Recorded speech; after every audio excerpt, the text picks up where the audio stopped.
అన్న ముందుగా నేను థ్యాంక్స్ చెప్పుకోవాల్సింది మా సోదరులు ఆంధ్రప్రదేశ్ రవాణా శాఖ మంత్రి, క్రీడా శాఖ మంత్రి, యూత్ అఫేర్స్ మంత్రి రామ్ ప్రసాద్ రెడ్డి గారు. మేము హైదరాబాద్లో చేసినాం అనగానే నెక్స్ట్ సీజన్ మేము ఆంధ్రప్రదేశ్లో చేస్తాం అనగానే ముందు నుండి మాకు సపోర్ట్ సహకరిస్తున్న మంత్రివర్యులు పెద్దలు రామ్ ప్రసాద్ రెడ్డి గారికి నా హృదయపూర్వక కృతజ్ఞతలు.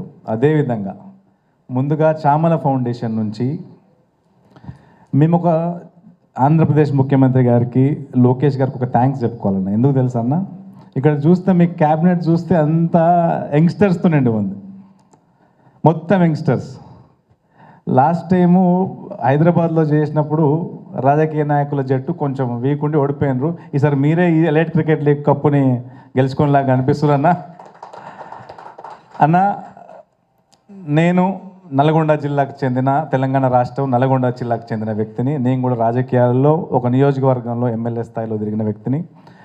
ఆ జిల్లాలో తిరుగుతున్న క్రమంలో నాకు కూడా ఒక ఫౌండేషన్ స్థాపించి విస్తృత స్థాయిలో సాయం చేయాలనే ఒక ఆలోచన మొదలయ్యి 2014లో స్థాపించి రూరల్లో మొదట బోర్స్ అండ్ ఎడ్యుకేషన్, విద్యకు, వైద్యానికి అందరికీ హెల్ప్ చేస్తూ ఇది మొదలుపెట్టడం జరిగిందన్న.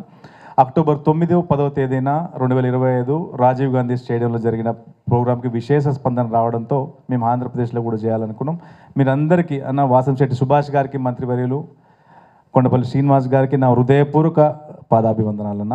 ఇలాగే మీరు మా చామల ఫౌండేషన్గా సహకరిస్తూ ముందుకు పోతారని మనస్ఫూర్తి తెలియజేస్తూ, ఇప్పుడు ఈ సీజన్లో ముఖ్యమంత్రి గారు ఏదైతే P4 బంగారు కుటుంబం అనేది ఏదైతే బృహత్తర కార్యక్రమాన్ని తీసుకున్నారో, ఆ కార్యక్రమానికి చామల ఫౌండేషన్ నుంచి కొన్ని కుటుంబాలను ఐడెంటిఫై చేసి దాన్ని కూడా మేము సహకరిస్తాం. అదేవిధంగా